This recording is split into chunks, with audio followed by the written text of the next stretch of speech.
This week, the Tennessee Titans are going to prepare to take Cam Ward first overall and then begin the rest of a deeply important draft in the subsequent rounds. So much has been made about their lack of a third round pick, staring down a tremendous weight between picks 35 and 103. All along, Titans brass hasn't been shy about their desire to find a way to add draft picks, particularly in the top 100. That's why a trade down from 35, should the right opportunity present itself to them, makes so much sense and I'd say is relatively likely. There's no doubt about it. Splitting the 35th pick into a pair of day two selections later in the proceedings is the most straightforward way to accomplish this goal. But it's not the only way to get to where they'd like to go, and it's not a perfect solution either. Trading down from 35 is likely to mean passing on the opportunity to draft a fringe first rounder that fell into your lap. Certain players in this class will be much more painful to turn their backs on than others, but it's really just a numbers game at this point.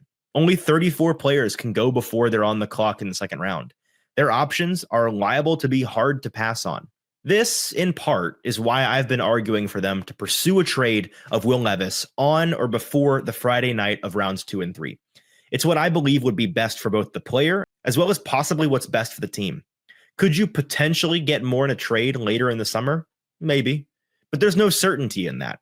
And the simple reality is that quarterback curious teams in the draft who are staring down quarterback 5 through quarterback 8 in the third and fourth rounds are going to have to do a basic cost analysis here.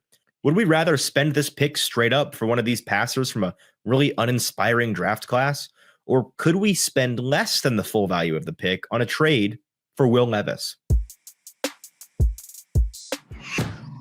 If you're part of the Tennessee faithful, you know just how many years the Titans have shaved off your life with the emotional roller coaster of sports. Or maybe the roller coaster of life is messing with your happiness or preventing you from achieving your goals. The new year is a blank space for you to write a new story. BetterHelp makes it easier to get started. They are our incredible sponsor for this video. Regardless, if you have a clinical mental health issue like depression or anxiety, or if you're just a human going through a hard time, therapy can give you the tools you need to approach your life in a very different way. That's where our sponsor, BetterHelp, comes into play. BetterHelp's mission is to make therapy more affordable and more accessible. And this is an important mission because finding a therapist can be really hard, especially when you're limited to the options in your area. Easily switch therapists anytime at no extra cost if it's not the right fit. BetterHelp's platform makes finding a therapist easier because it's online and remote. BetterHelp can match you to a professional therapist in as little as a few days. Plus, with our link, you get 10% off your first month. Start fresh any day of the year with BetterHelp. Click the link in the description or go to betterhelp.com/ATOZ sports and get 10% off your first month of therapy with BetterHelp. For better or for worse, usually the latter, draft pedigrees and priors stick with players long into their careers. It's why every year we see a bevy of trades and signings in free agency for the former first rounder who is just downright bad. Coaches and executives believe what they believe on these guys, and they often think they can fix them. Will Levis was a fringe first-round prospect who has demonstrated he has every physical trait you could ask for in the NFL. What he needs, obviously, is for the game to slow down around him and to improve on his decision-making. A change of scenery could do him some real good at this point, and him being a, albeit small and totally unfair, distraction with Cam Ward on the roster doesn't do anybody any good. So trade him now. I did in my mock draft 3.0, which you can read about at atozsports.com, or just watch the video right before this one on the A to Z Sports YouTube channel. I identified the Buccaneers as the team to trade with in my mock, but there are around a dozen teams in the league you could make the case for as the right fit. I wrote about each of them and their cases individually in the article linked in the description below. I think Levis could be dealt for roughly a third and fifth round pick swap.